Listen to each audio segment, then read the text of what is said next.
বিসমিল্লাহির রহমানির রহিম। আসসালামু আলাইকুম। সুপ্রিয় শিক্ষার্থীবৃন্দ এবং সম্মানিত অভিভাবকবৃন্দ, সকলকে জানাই বিরামপুর আইসিটি স্কুল শিক্ষা ও গবেষণা শাখার পক্ষ থেকে অনেক অনেক শুভেচ্ছা। সুপ্রিয় শিক্ষার্থী বন্ধুরা, আশা করি তোমরা সকলেই ভালো আছো, সুস্থ আছো এবং নিরাপদে আছো। এই যে বর্তমানে একটি মহামারী সময়, আমরা সকলেই বাসায় একা একা বসে, না পারছি বাইরে ঘুরতে, না পারছি স্কুলে যেতে, না পারছি বন্ধুদের সাথে আড্ডা দিতে। সুপ্রিয় শিক্ষার্থী বন্ধুরা, তোমাদের এই একাকিত্বের পাশাপাশি যেন তোমাদের লেখাপড়ার যে কার্যক্রমটা, তোমাদের যে পাঠদান কার্যক্রম, সেটা যেন একেবারে থেমে না যায়, এ উদ্দেশ্যে বিরামপুর আইসিটি স্কুল শিক্ষা ও গবেষণা শাখা যে উদ্যোগটি নিয়েছে সেটি হচ্ছে ক্লাসগুলো যেন তোমরা বাসা থেকেই দেখতে পাও এবং ক্লাসগুলো যেন বাসা থেকেই করতে পারো।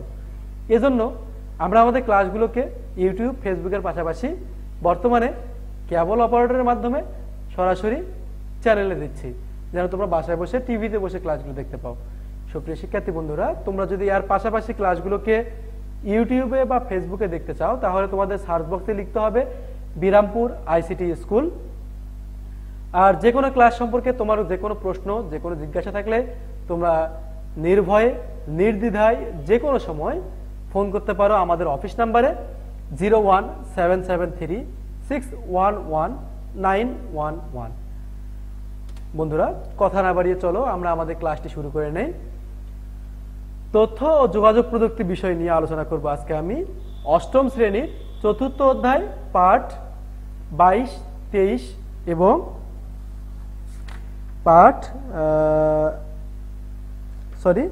শুধুমাত্র পাঠ 22 এবং আগামী ক্লাসে পরবর্তী পাঠগুলো নিয়ে আমি আলোচনা করব।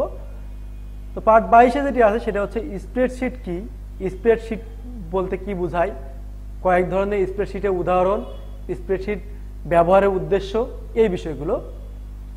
আর আজকের আলোচনায় তোমাদের সঙ্গে আমি আছি আব্দুল জাব্বার হোসেন সুজন, সহকারী শিক্ষক, বিরামপুর আইসিটি স্কুল, বিরামপুর, দিনাজপুর। সুপ্রিয় শিক্ষার্থীবৃন্দ, তোমরা যদি মনিটরের দিকে একটু লক্ষ্য করো তাহলে দেখতে পাবে যে এখানে দুইটি ছবি দেখতে পাচ্ছ। এটা একটি আমরা দেখতে পাচ্ছি যে লাঠির মাঝে কিছু বোতামের মতো, তসবি যে আমরা ব্যবহার করি বোতামের মতো, এই বোতামগুলো উপর নিচ করে আগে হিসাব নিকাশ করা হতো। এই যন্ত্রটিকে বলা হয় অ্যাবাকাস। আর এই পাশের যেটি আছে সেটি একেবারেই পরিচিত তোমাদের, সেটি হচ্ছে ক্যালকুলেটর। এই ক্যালকুলেটর এবং অ্যাবাকাস দুইটি যন্ত্রই মূলত হিসাব নিকাশের কাজে ব্যবহার করা হতো। আজকে আমাদের আলোচনার বিষয় হচ্ছে যে আগের যুগে অ্যাবাকাস ব্যবহার করা হতো, ক্যালকুলেটর এখনো ব্যবহার করা হয়, কিন্তু ক্যালকুলেটরের ব্যবহারও প্রায় অ্যাবাকাসের মতোই বিলুপ্ত হওয়ার পথে। বর্তমানে প্রযুক্তি আমাদের এতই সহায়তা দিচ্ছে, এত সুযোগ সুবিধা দিচ্ছে যে আমরা এরকম চিন্তা ভাবনা ছেড়ে দিয়েছি যে আমাদের এখন ক্যালকুলেটর ব্যবহার করে হিসাব নিকাশ করতে হবে বা আঙ্গুলে গুনে গুনে হিসাব করতে হবে, যোগ বিয়োগ এরকম ভাবে যে করতে হবে সেগুলো আমরা ভুলে গেছি। এখন আমরা আগের সব চিন্তা ভাবনা ছেড়ে দিয়ে একেবারে একটি কম্পিউটারাইজড সফটওয়্যারের মাধ্যমে, কম্পিউটারের একটি প্রোগ্রাম ব্যবহার করে যেন খুব দ্রুততার সঙ্গে মুহূর্তের মধ্যে হিসাবগুলো করা যায়, এরকম একটি সুযোগ সুবিধা লুফে নিয়েছি। তো এরকম সুযোগ সুবিধা দেখো, এখানে কিছু সংখ্যা লেখা আছে, এখানে সংখ্যা লেখা, এখানে সংখ্যা লেখা, এই যে এখানে যেটা আছে নাম লেখা আসছে, এখানে অ্যামাউন্ট আসছে। তুমি যদি এরকম একটি সফটওয়্যার ব্যবহার করো, ক্যালকুলেটরে তোমাকে একটা একটা করে বার সংখ্যা উঠাতে হয়। আমি মূলত সুবিধাটা বলছি যে ক্যালকুলেটরে একটা একটা করে সংখ্যা উঠাতে হয়, উঠানোর পরে সর্বশেষে যোগ করতে হয়। কিন্তু যদি তুমি এরকম স্প্রেডশিট সফটওয়্যার ব্যবহার করো, তাহলে তোমাকে কখনোই সংখ্যা উঠানোর পরে সংখ্যা যদি ভুল যায়, সেটিকে সংশোধন করে পুনরায় লেখার প্রয়োজন হয় না। অর্থাৎ তুমি যদি ক্যালকুলেটরে যোগ করতে চাও যে 4, 12, 40, 4.5 -3, 0.1, 4, তুমি যদি এই সবগুলো সংখ্যার যোগফল বের করতে চাও, তাহলে ক্যালকুলেটরে একটা একটা করে সংখ্যা চাপতে হবে, মাঝখানে যোগ চিহ্ন দিতে হবে। এরপরে যদি কোনো কারণে এরকম হয় যে 4.5-এর পরিবর্তে তোমার সংখ্যা পড়ে গেছে 45, তাহলে পুরোটাকে কেটে দিয়ে আবার নতুন করে যোগ করতে হবে। এই যে সমস্যাটা ক্যালকুলেটর থেকে যায়। কিন্তু যদি তুমি এরকম একটি স্প্রেডশিট সফটওয়্যার ব্যবহার করো, তাহলে তোমার এই সমস্যাটা থাকবে না।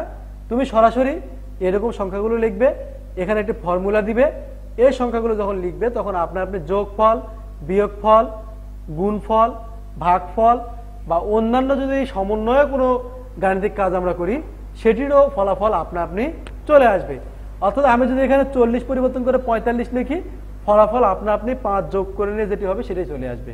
এখানে যোগ করা দেওয়া নাই, গুণ অথবা ভাগ করা আছে বা অন্য কোনো কিছু ব্যবহার করা আছে। তো মূলত স্প্রেডশিট সফটওয়্যার ব্যবহার করে আমরা এই কাজগুলো করতে পারি। এখন স্প্রেডশিট বারবার বলছি, স্প্রেডশিট কি? আমাদের অধ্যায়ে লেখা আছে স্প্রেডশিট সফটওয়্যার। আসলে স্প্রেডশিট কি আমাদের এটা জানা দরকার যে স্প্রেডশিট মূলত কি। স্প্রেডশিট হচ্ছে, স্প্রেডশিট অর্থ ছড়ানো বা দুঃখিত, স্প্রেডশিট অর্থ ছড়ানো বড় মাপের কাগজ যেখানে রো এবং কলামের মাধ্যমে ছক করে ব্যবসা প্রতিষ্ঠানের আর্থিক চিত্র তুলে ধরা হয়। স্প্রেডশিট হচ্ছে কি? বড় মাপের ছড়ানো কাগজ, অনেক বড় ছড়ানো কাগজ, তোমরা ছক কাগজ চেনো, গ্রাফ পেপার চেনো, এরকম ছড়ানো কাগজ যেগুলোর মধ্যে রো এবং কলাম এবং রো, সারি সারি এবং কলামের সমন্বয়ে ছক আকারে তালিকা করা হয়। অর্থাৎ তুমি প্রতিদিনের লেনদেনগুলোকে একটি খাতায় ছক করে সাজিয়ে লিখে রাখো, বা একটা ব্যবসা প্রতিষ্ঠান যে ছক করে তাদের তালিকা করে তাদের হিসাবে আর্থিক লেনদেনগুলো করে থাকে সেটি হচ্ছে স্প্রেডশিট। আর কম্পিউটারের ভাষায় স্প্রেডশিট মূলত যেটি, আর আমাদের বাস্তবিক জীবনে যে স্প্রেডশিট, দুটোই একই রকম। কিন্তু স্প্রেডশিটের মধ্যে যে আমরা যেগুলো ব্যবহার করি এরকম কিছু প্রোগ্রাম আলাদা আলাদা আছে। আমরা এ পর্যন্ত সাধারণত ব্যাপকভাবে যেগুলো ব্যবহার করে থাকি এরকম কিছু স্প্রেডশিটের মধ্যে প্রথম যেটি আছে সেটি হচ্ছে ভিসি ক্যালক। ভিসি ক্যালক হচ্ছে অ্যাপল কোম্পানির প্রথম আবিষ্কার করা একটি স্প্রেডশিট সফটওয়্যার যেটির মাধ্যমে গাণিতিক কাজগুলো করা যেত। এরপরে মাইক্রোসফট কোম্পানির Microsoft Excel, open office calc এবং কে স্প্রেড, এই যে 4টি অ্যাপ্লিকেশন সফটওয়্যারের নাম দেওয়া আছে, এই অ্যাপ্লিকেশন সফটওয়্যারগুলোর মধ্যে সব থেকে জনপ্রিয়, সব থেকে বহুল ব্যবহৃত এবং ইউজার ফ্রেন্ডলি সেটি হচ্ছে মাইক্রোসফট এক্সেল। আমরা আজকের এই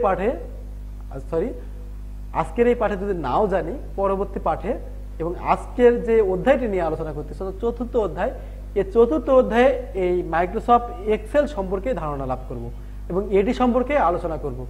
তাহলে স্প্রেডশিট বুঝলাম, স্প্রেডশিট কিছু প্রোগ্রামের নাম জানলাম, এখন জানবো যে স্প্রেডশিট প্রোগ্রামটা কি, এটা দেখতে কেমন, এটাতে কিভাবে কাজ করে। স্প্রেডশিট হলো এক ধরনের অ্যাপ্লিকেশন কম্পিউটার প্রোগ্রাম। অর্থাৎ স্প্রেডশিট হচ্ছে এক ধরনের কম্পিউটার প্রোগ্রাম যেটিতে কি থাকে, এটি কখনো কখনো ওয়ার্কবুক বলা হয়, এটিকে কখনো কখনো ওয়ার্কবুক বলা হয়। যখন তোমরা এক্সেল শিটে কাজ করবে তখন তোমাকে এগুলো নিয়ে আলোচনা করা হবে। একটি স্প্রেডশিটের মধ্যে কয়েকটি একটি ওয়ার্কবুকের মধ্যে কয়েকটি স্প্রেডশিটও থাকতে পারে।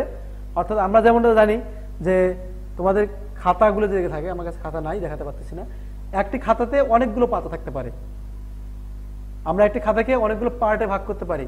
এরকম একটি ওয়ার্কবুকে, একটি স্প্রেডশিটের মধ্যে, একটি ওয়ার্কবুকের মধ্যে অনেকগুলো স্প্রেডশিট থাকতে পারে, অনেকগুলো পেজ করে নিতে পারি। এই পেজগুলো মূলত হচ্ছে আমাদের পরবর্তী বিষয়গুলো নিয়ে আলোচনা করবো আমি। স্প্রেডশিট হলো এক ধরনের অ্যাপ্লিকেশন প্রোগ্রাম, এটিকে কখনো কখনো ওয়ার্কবুক বলা হয়। একটি রেজিস্টার খাতায় যেমন অনেকগুলো পৃষ্ঠা থাকে তেমনি একটি ওয়ার্কবুকে অনেকগুলো ওয়ার্কশিট থাকে, যেটা আমি বললাম সেই বিষয়টি চলে এসেছে। এক একটা ওয়ার্কশিটে বহু সংখ্যক সারি এবং কলাম থাকে, এটি দেখতে নিচের চিত্রের মতো। দেখতে পাচ্ছ উপরে ABCD এগুলো এবং এদিকে 1 2 3 এরকম অসংখ্য সংখ্যা থাকে। কলামগুলো এবং এইদিকে রো গুলো, এগুলো সমন্বয়ে এক একটা বক্স তৈরি হয়েছে। এই বক্সগুলোকে বলা হয়, এই ছোট ছোট ফলগুলোকে বলা হয় সেল। তাহলে স্প্রেডশিট প্রোগ্রাম থেকে আমরা বুঝতে পারলাম যে স্প্রেডশিট প্রোগ্রাম হচ্ছে কম্পিউটারে এক ধরনের প্রোগ্রাম যেখানে হিসাব নিকাশ করার জন্য রো এবং কলাম থাকে এবং এখানে অসংখ্য পৃষ্ঠা থাকে। একটা ওয়ার্কবুক নামে এগুলোকে ডাকা হয়। এই একটা ওয়ার্কবুকে অনেকগুলো স্প্রেডশিট পেজ থাকতে পারে এবং এই প্রতিটা ওয়ার্কশিটে অর্থাৎ স্প্রেডশিটে অনেকগুলো কলাম এবং অনেকগুলো রো থাকে, এগুলোর মাধ্যমে আমরা হিসাব নিকাশের কাজগুলো করতে পারি। আমরা যখন প্র্যাকটিক্যালি কাজগুলো দেখব তখন এগুলো সম্পর্কে আরো সুন্দরভাবে বুঝতে পারবো এবং অনেক সহজ হবে। স্প্রেডশিট ব্যবহারের উদ্দেশ্য। স্প্রেডশিট ব্যবহারের উদ্দেশ্য সম্পর্কে তোমাদের বইয়ে তিনটি ঘটনা দেওয়া আছে। আমি ঘটনাগুলোকে হুবহু এখানে দিয়েছি। একটি ঘটনা হচ্ছে নতুন করে উচ্চ বিদ্যালয়ের সাময়িক পরীক্ষার ফলাফল প্রস্তুত করার জন্য একটি বড় রেজিস্টার খাতা ব্যবহার করা হতো। অর্থাৎ তোমরা জানো, তোমরা যে পরীক্ষা দাও, পরীক্ষার ফলাফল তৈরির জন্য মার্কগুলোকে এন্ট্রি করার জন্য আগে একটি বড় খাতা ব্যবহার করা হতো। শিক্ষকগণ বিভিন্ন বিষয়ে প্রাপ্ত নম্বর সে রেজিস্টারে লিপিবদ্ধ করতেন। এখন খাতাটির মধ্যে নাম্বারগুলো যোগ করতে লিখতো। এরপর সবগুলো বিষয়ের বিষয়ভিত্তিক গ্রেড পয়েন্ট বের করে জিপিএ নির্ণয় করা হতো। কিন্তু এ প্রক্রিয়ায় তাদের অনেক ভুল হতো এবং পরে তা আবার সংশোধন করতে হতো। ফলাফলের পুরো প্রক্রিয়াটি সম্পূর্ণ করতে তাদের কয়েকদিন সময় লেগে যেত। অর্থাৎ একটি পরীক্ষা নেওয়া হলো, পরীক্ষা নেওয়ার পরে সেটি ফলাফল দেওয়ার জন্য একটি রেজিস্টার খাতায় সেগুলোকে নাম্বারগুলোকে যোগ করতে হবে, নাম্বারগুলোকে উঠাতে হবে, যোগ করতে হবে, কারেকশন করতে হবে এবং সর্বশেষে সেটিকে ফলাফল আকারে পাবলিশ করতে হবে।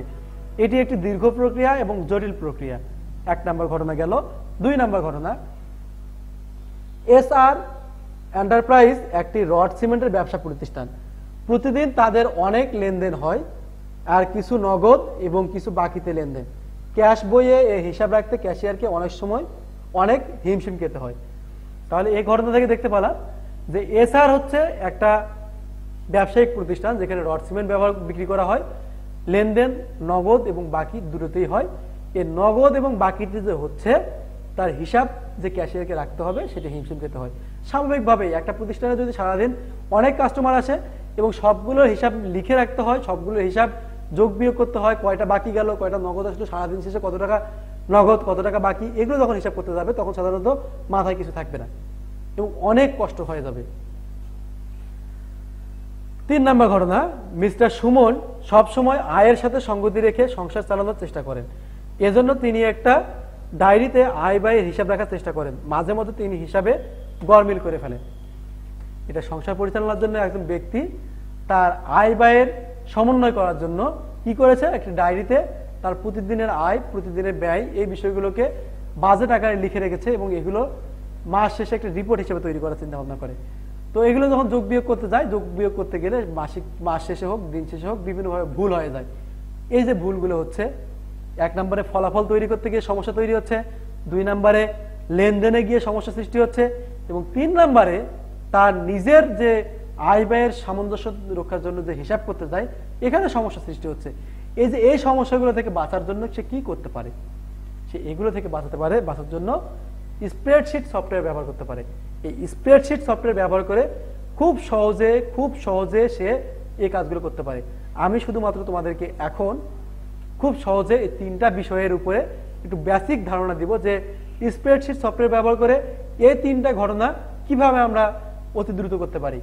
আর পরবর্তী ক্লাসে স্প্রেডশিট সফটওয়্যার কি, কিভাবে ওপেন করতে হয়, স্প্রেডশিট সফটওয়্যারে কি কি অংশ থাকে, এগুলো সম্পর্কে বিস্তারিত আলোচনা করব।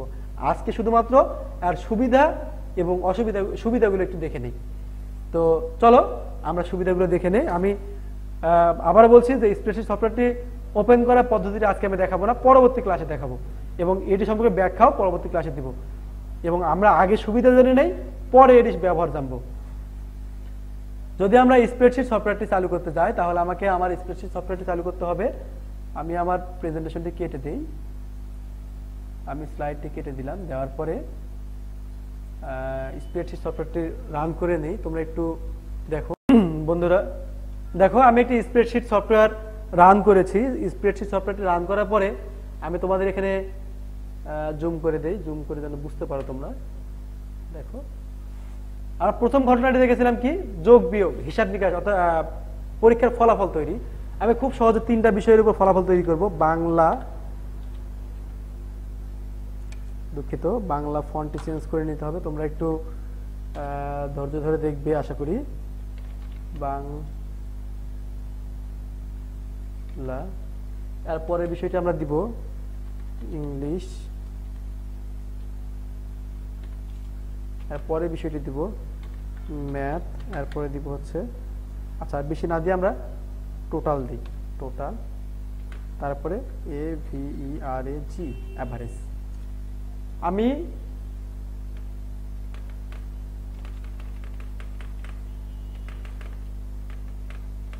দেখো আমি এখানে একটি ফলাফল শীটের মতো করে বের করলাম, বাংলা, ইংরেজি, গণিত টোটাল অ্যাভারেজ।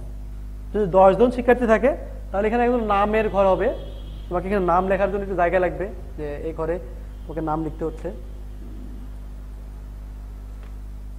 নেম। হ্যাঁ, আমরা মনে করো নাম দিলাম ABCDE, আমি 5 জনের নাম দিলাম, এখানে নাম্বার যোগ করব। এখন নাম্বার যোগ করার আগে যদি আমি এখানে একটা ফর্মুলা ইউজ করি তাহলে নাম্বারগুলো যোগ করার ক্ষেত্রে আমাকে আর কষ্ট করতে হবে না। আমি এখানে নাম্বারটি ফর্মুলাটা দিচ্ছি, তোমাদের পরবর্তীতে এগুলো সম্পর্কে আলোচনা করবো, আবার দেখাবো, সুবিধাটা শুধু দেখাচ্ছি আমি। টোটাল ইকুয়াল সাম বাংলা ম্যাথ করে করে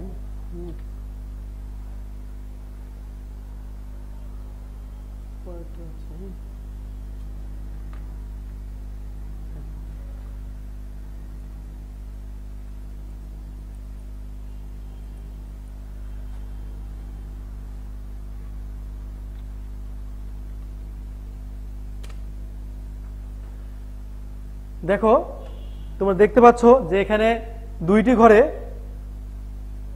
তোমরা দেখতে পাচ্ছ এখানে দুইটি ঘরে 0 0 হয়ে আছে, অর্থাৎ এখানে ফলাফল আসবে টোটাল এবং অ্যাভারেজ, গড়ে মার্ক কত পেয়েছে এবং সর্বমোট কত নাম্বার। আমরা এখানে নাম্বার এন্ট্রি করি, যে মনে করো সে বাংলায় পেয়েছে 80, ইংরেজিতে 85, ম্যাথ এখানে 90।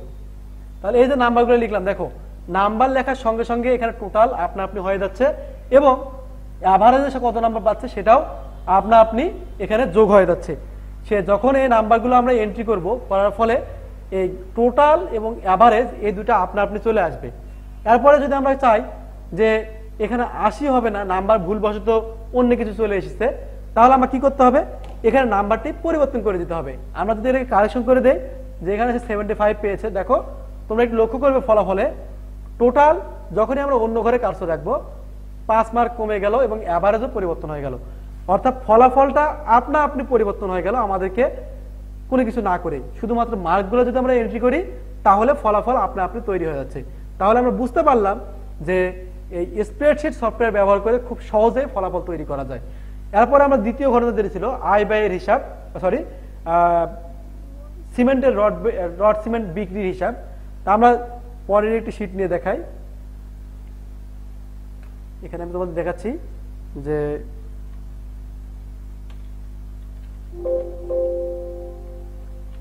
ক্রেতা হচ্ছে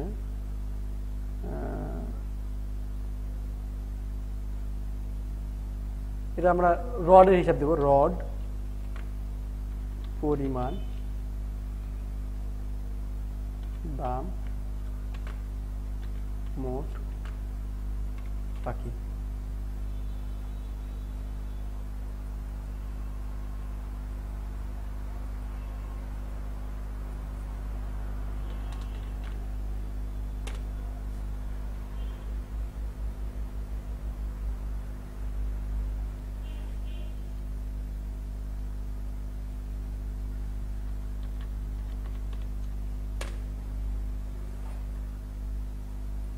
শিক্ষার্থীবৃন্দ, তো আশা করি তোমরা দেখতে পাচ্ছ এখানে বিষয়টি, যে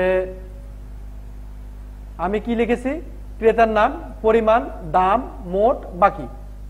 তাহলে এখানে এটা যদি তার রডের হিসাব হয়, যে প্রতিদিন সে যে সেল করে, আমি শুধুমাত্র খুব সহজে সংক্ষেপে বিষয়টাকে দেখাচ্ছি, তোমরা যেন ভুল বুঝো না বিষয়টা নিয়ে।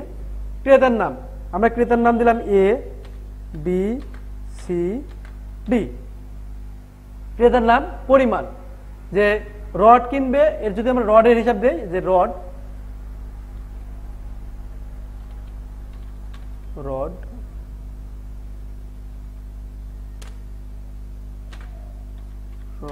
বিক্রয়,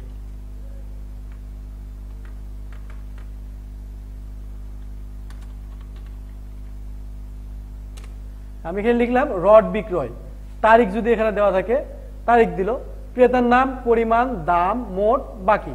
তাহলে একজন ক্যাশিয়ারকে এই হিসাবগুলো রাখতে হয়। এই হিসাবগুলো যদি সে সহজে রাখতে চায়, পরিমাণ, যে কি পরিমাণ সে রড কিনলো, মনে করো সে 120 কেজি রড কিনেছে।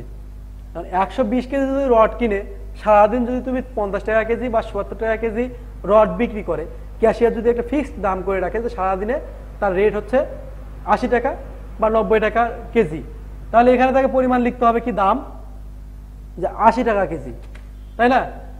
আর মোট কি হবে, এইটা গুণন এইটা, পরিমাণ যতখানি সেটার সঙ্গে তার দাম কত টাকা সেটা মিলে যোগ গুণ করে যেটা হবে সেটাই তার মোট। অর্থাৎ সে যদি 120 কেজি রড বিক্রি করে তাহলে 80 টাকা দামে যেটা হচ্ছে সেটা মোট কত টাকা হবে সেটা তাকে ক্যালকুলেটর চেপে বের করতে হবে। এখন মনে করো আমি আরেকটা ঘর এখানে দিই তোমাদের, তাহলে সুবিধা হবে বুঝতে। এখানে নগদ নগদ নগদ।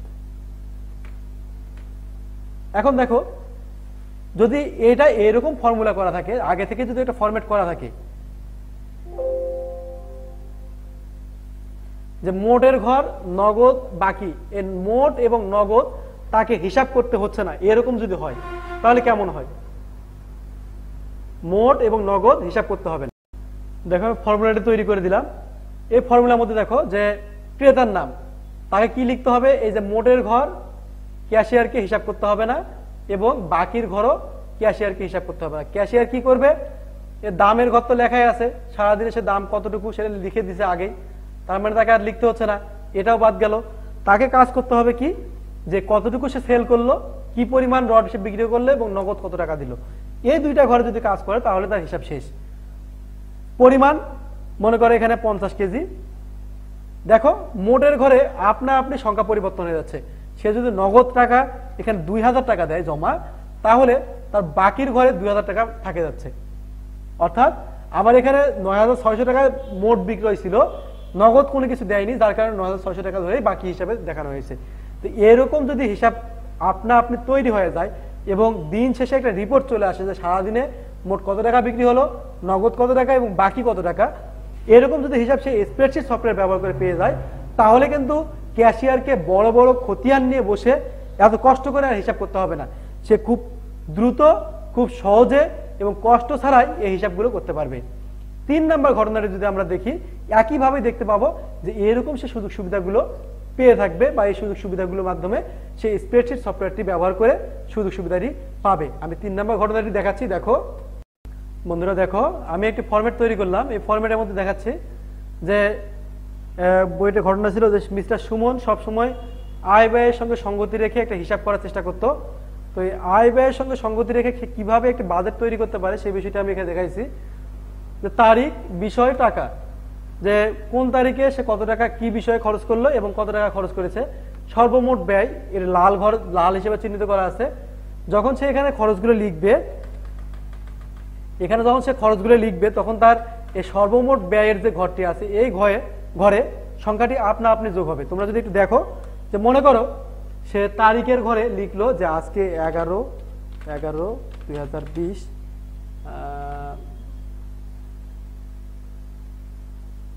বিষয়, আমি খুব সংক্ষেপে লিখছি, এ কিনলো সে 200 টাকা। পরের দিন দেখো 200 টাকা এখানে যোগ হয়ে গেছে, 200 টাকা চলে এসেছে। আমরা যদি এটাকে একটু সাদা করে দিই, ফন্ট কালার,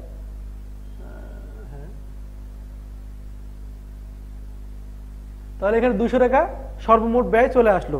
এরপরে ঘরে যদি লিখি 250 টাকা, 250, 450, আবার যদি লিখি 450, 30, 25, তাহলে যতই তুমি এইভাবে লিখবে ততই এখানে সংখ্যাগুলো যোগ হতেই থাকবে। সুমন যদি এরকম একটি সফটওয়্যার ব্যবহার করে তার আয় ব্যয় হিসাবগুলো লেখে, তাহলে তার মাস শেষে এই আয় ব্যয়ের যে সঙ্গতি, আজকের তারিখ পর্যন্ত সে কত টাকা খরচ করলো, তার কত টাকা জমানো আছে, কত টাকা কি অবস্থায় আছে, এই বিষয়গুলো খুব সহজে সে খুঁজে পাবে। নতুন করে কষ্ট করে তাকে আর ওই ক্যালকুলেটর চাপে হাতে গুনে গুনে এগুলোকে যোগ বিয়োগ করতে হবে না, খাতায় আবার লিখেও রাখতে হবে না, ভুল হওয়ার সম্ভাবনাও অনেক কম। আবার যদি এখানে সে ভুলবশত লিখে থাকে 250 টাকা, এটিকে যদি 150 টাকাতে পরিবর্তন করে দেয় তাহলে ফলাফল আপনা আপনি পরিবর্তন হয়ে যাবে।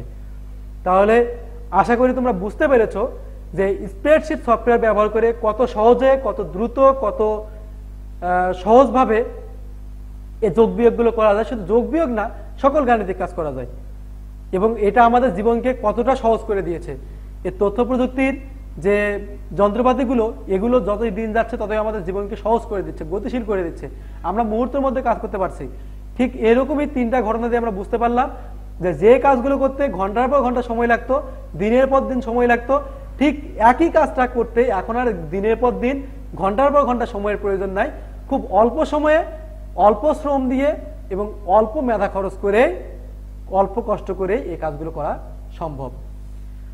সুপ্রিয় শিক্ষার্থীবৃন্দ, আজকে আর না কথা না বাড়িয়ে, আজকে আর সময় না বাড়িয়ে তোমাদের কিছু প্রশ্ন দিয়ে, তোমাদের বাসার কিছু কাজ দিয়ে আমি আজকের ক্লাস এখানে শেষ করব। চলো বাসার কাজগুলো আজকে আমি দেখে নিই যে বাসার কাজগুলো কি কি, প্রশ্নগুলো তোমাদের দিয়ে দেই। তোমাদের বাড়ির কাজ 1 নম্বর হচ্ছে স্প্রেডশিট কি, কয়েকটি স্প্রেডশিট সফটওয়্যারের নাম লিখো। ওয়ার্কশিট কি, সেল কাকে বলে, এবং সর্বশেষ প্রশ্ন হচ্ছে স্প্রেডশিট ব্যবহারের সুবিধাগুলো লিখো। আশা করি এই ক্লাসটি যদি মনোযোগ সহকারে দেখো তাহলে এই সবগুলো প্রশ্নেরই আনসার করতে পারবে। কথা না বাড়িয়ে আর সময় না নিয়ে সকলের দীর্ঘায়ু সুস্থতা কামনা করে এবং মহান আল্লাহ তাআলার কাছে প্রার্থনা করি যেন আল্লাহ খুব দ্রুত আমাদের এই মহামারী থেকে পরিত্রাণ দিয়ে আমাদেরকে আবারও ক্লাসে ফিরে এসে সরাসরি ক্লাস করার তৌফিক দান করেন।